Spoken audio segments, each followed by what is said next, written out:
Histoire le peintre et le sculpteur sur bois. Lorsque le fils du Chan eut, comme dans toutes les occasions précédentes, prononcé des paroles menaçantes, placé le mort dans le sac et parti avec lui, Saidi parla cette fois aussi ainsi. Le jour est long, et le voyage lointain nous fatiguera. Racontez-moi une histoire, ou je vous en raconterai une. Mais le fils du Chan secoua la tête sans dire un mot, et Saidi commença ainsi. Il y a bien des années vivait au pays de Gujasmun un Chan, dont le nom était Gunichang. Ce Chan mourut cependant et son fils Shamuk Sakikchi fut élu Chan à sa place. Or, parmi les habitants de ce pays, vivaient un peintre et un sculpteur sur bois, qui portaient des noms semblables et étaient méchants l'un envers l'autre. Il était une fois le peintre Gunga s'approchant du Chan et lui dit: « Ton père est né dans le royaume des Tangari et m'a dit: Viens à moi. J'y suis allé et j'ai trouvé ton père dans une grande puissance et une grande splendeur. Et je vous ai apporté cette lettre de lui. » Avec ces mots, le peintre remit au Chan une fausse lettre dont le contenu était le suivant. Cette lettre est adressée à mon fils Shamuk Sakikchi. Quand j'ai quitté cette vie, je suis né au royaume des Tangari. L'abondance de toutes choses règne dans ce pays. Mais comme je désire ériger une pagode et qu'il n'y a pas de sculpteur sur bois ici, envoyez-moi Kunga, le sculpteur sur bois. Le moyen par lequel il doit atteindre cet endroit, il peut l'apprendre du peintre. Après avoir lu cette lettre, le Chan de Gujasmun dit: Si mon père a réellement été transporté dans les royaumes des Tangari, ce serait effectivement une bonne chose.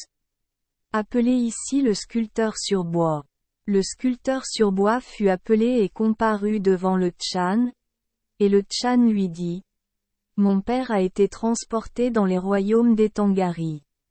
Il désire ériger une pagode, et comme il n'y a pas de sculpteur sur bois là-bas, il désire que vous lui soyez envoyé.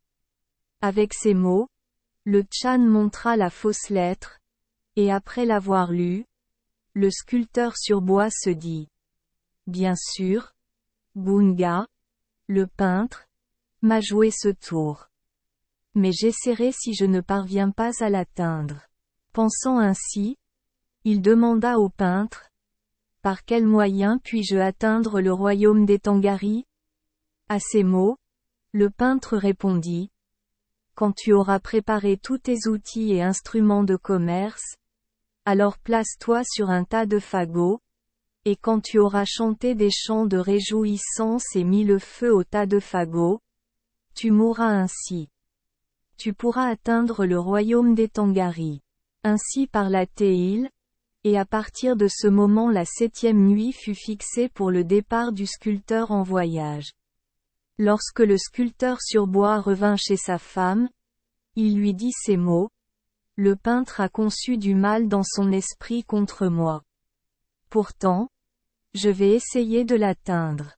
En conséquence, il a secrètement aménagé un passage souterrain qui allait de sa propre maison au milieu de son champ. Au-dessus de l'ouverture du champ, il plaça une grosse pierre, la recouvrit de terre, et quand la 7e nuit fut venue, le Chan dit: Cette nuit, que le sculpteur sur bois s'approche du Chan, mon père. Là-dessus, conformément aux ordres du Chan, chacun des gens apporta une poignée de graisse du gunsa, une bête. Un grand feu fut allumé, et le bûcheron, après avoir chanté des chants de réjouissance, s'enfuit par le chemin couvert qu'il avait emprunté pour rentrer chez lui. Pendant ce temps, le peintre était très joyeux, et pointait son doigt vers le haut et disait: Voilà le sculpteur sur bois qui monte au ciel. Tous ceux qui étaient présents retournèrent également chez eux, pensant dans leur cœur: Le sculpteur sur bois est mort et il est monté au Chan. Le sculpteur sur bois resta caché chez lui pendant un mois entier et ne permit à personne de le voir. Mais il se lavait la tête avec du lait tous les jours et se tenait toujours à l'ombre.